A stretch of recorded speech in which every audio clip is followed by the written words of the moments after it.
ये झगड़ा है सूरत का। सूरत किसकी सिर है, वही भक्ति कर रहा है। ये नहीं कि गिरही या बैरागी, कि गिरही नहीं कर पाएगा बैरागी कर पाएगा, ऐसा नहीं है। जिसकी सूरत जहां भटक रही है वो उतना ही परमात्मा से दूर है, बस इतना समझ लो।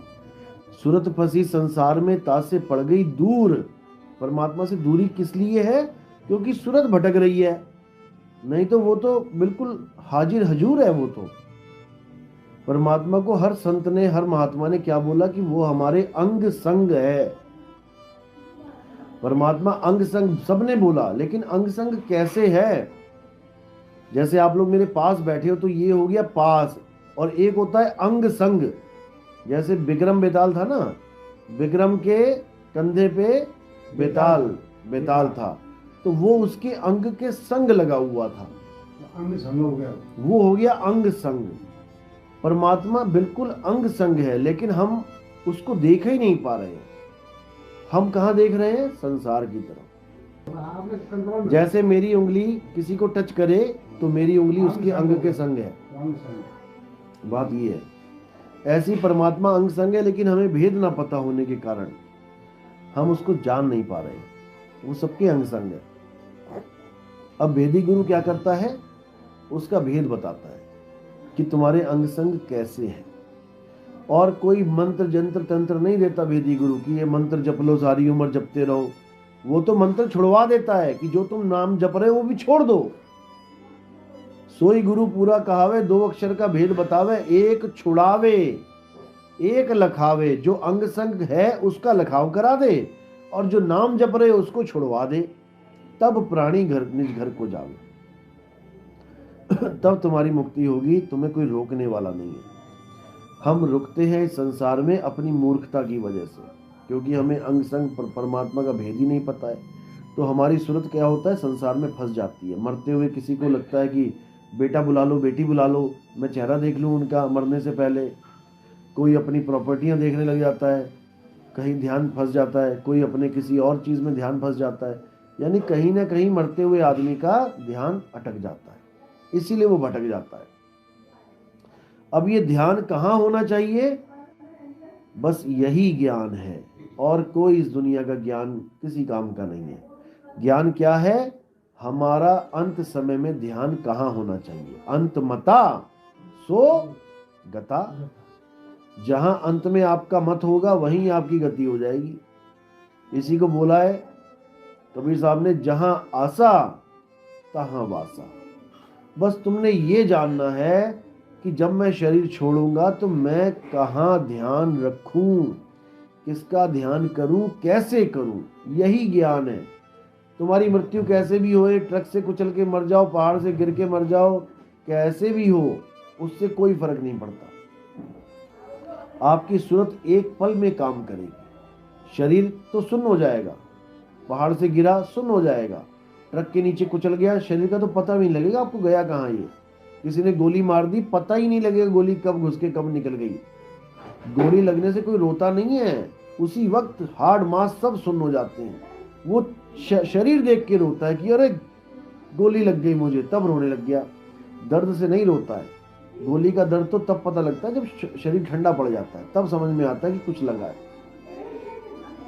एक्सीडेंट भी होता है तो आप देखो, चिथड़े उड़ गए पैरों के, लेकिन उसको पता ही नहीं लग रहा कि मेरा पैर भी है कि नहीं है। वो तो 2 दिन के बाद जब हॉस्पिटल में ब्लड ठंडा होता है, कहने का मतलब तब समझ में आता है। तो सूरत 2 सेकंड के अंदर अपने घर को पहुंचने का काम कर सकती है, अगर उसे पता हो तो। जैसे ही शरीर छूटा, सीधे सूरत अपने ठिकाने पे, इसको कोई रोक भी नहीं सकता। इसी को बोला, जैसे स्वान कांच मंदिर में भ्रमते भूख मरे हो, कहे कबीर नलनी के सुगना तोहे कौन पकड़े हो। तुझे कौन पकड़ सकता है? तुझे कोई नहीं पकड़ सकता, क्योंकि तेरे पंख हैं। बहेलिया पक्षी को कभी नहीं पकड़ सकता जब तक पक्षी मूर्खता ना करे, वो दानों पे आके ना बैठे। पकड़ के दिखा दे बहेलिया, नहीं पकड़ सकता। और ये दाने क्या हैं? ये दाने ही हमारा परिवार है। हमारी माँ, हमारा भाई, हमारा बेटा, हमारा ये, हमारा वो। कैसे ध्यान, जगह सब दाने ही हैं। जहां पर भी आपका ध्यान फंसा है वो दाने ही है। जगह जमीन को तो अभी कंप्रोमाइज कर भी दोगे, लेकिन माँ को कैसे करोगे? माँ की तबीयत ठीक नहीं है, ऑपरेशन के लिए 10 लाख रुपए चाहिए, जगह जमीन बेच दोगे? कितने की बिकेगा माल पूरा? हाँ, जितनी भी है बेच तो दोगे, ये तो नहीं कहोगे ना नहीं भाई माँ मर जा, मैं नहीं बेचता जगह जमीन, ऐसा तो कोई नहीं कहेगा। तो यही माया जाल है, मोह जाल है। ठीक है, अपने साथ रहते हैं घर में, परमात्मा के जीव हैं, एक साथ रहो, एक दूसरे को खुश रखो, लेकिन फंसो मत। कोई तुम्हारा लड़का नहीं, कोई तुम्हारी बेटी नहीं, कोई तुम्हारा माँ नहीं, कोई तुम्हारा बाप नहीं। कर्मों के अनुसार एक दूसरे के बंधन में बंधे हैं। इक लेवा इक देवा दूतम, कोई किसी का पिता न पूतम। आपने लाख रुपए लिया था किसी से, आ गया वो अपना पैसा पूरा करने के लिए लड़का बन के, अब खूब खर्चे करवा रहा है आपके, और पूरे खर्चे करवा के एक्सीडेंट हो गया, चला गया, तुम रह गए गिड़गिड़ाते हुए। अपना हिसाब पूरा करके निकल जाना है सबने।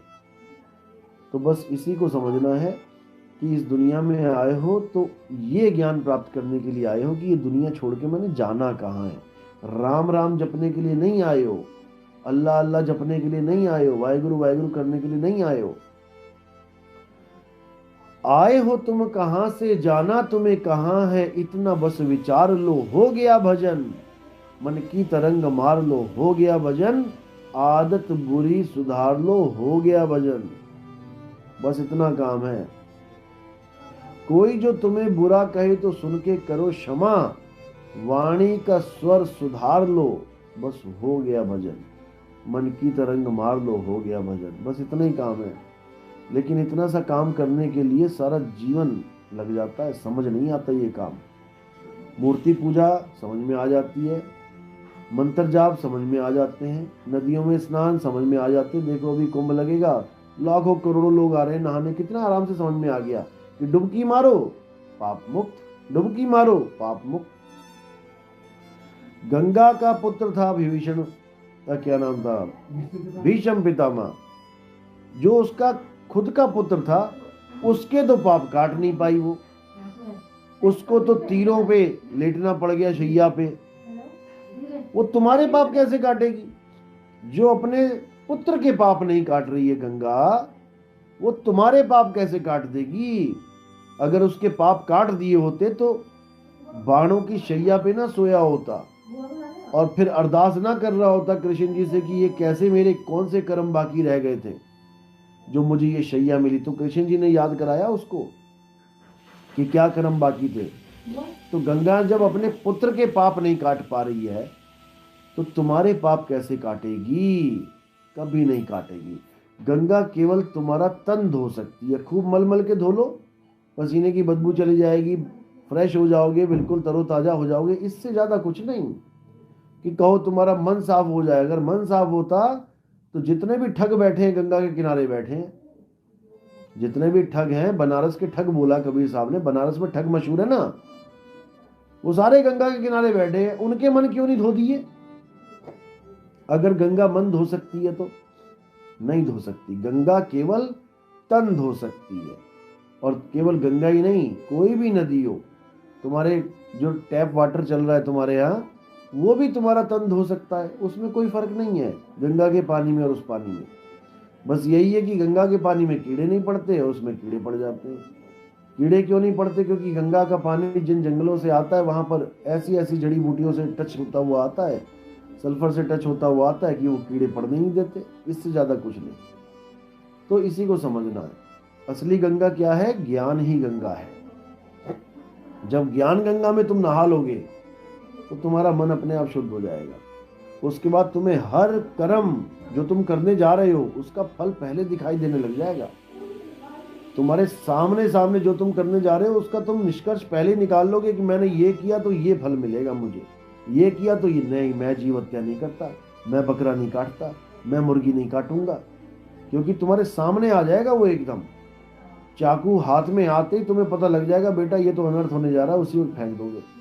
तुम किसी को मार नहीं सकते इस ज्ञान में आने के बाद। हाँ, सांप वाप आ जाए, कोई घर में घुस गया, बच्चों के लिए खतरा है, पहले तो तुम कोशिश ही करोगे निकालने की। अब नहीं निकल रहा है, जान पे बनाइए तो भले आत्म रक्षा के आधार से अगर उसको मारना भी पड़े तो, लेकिन वैसे नहीं मारोगे कि जी वैसे ही मार देंगे, ऐसे नहीं मार पाओगे। बचाओगे, हर जीव से प्रेम करोगे। तो ये ज्ञान ऐसा है, इसमें आत्मा का जिक्र है, आत्मा का ज्ञान है। कृष्ण जी ने पूरी गीता में यही समझाने की कोशिश की बार बार कि आत्मा को जानो।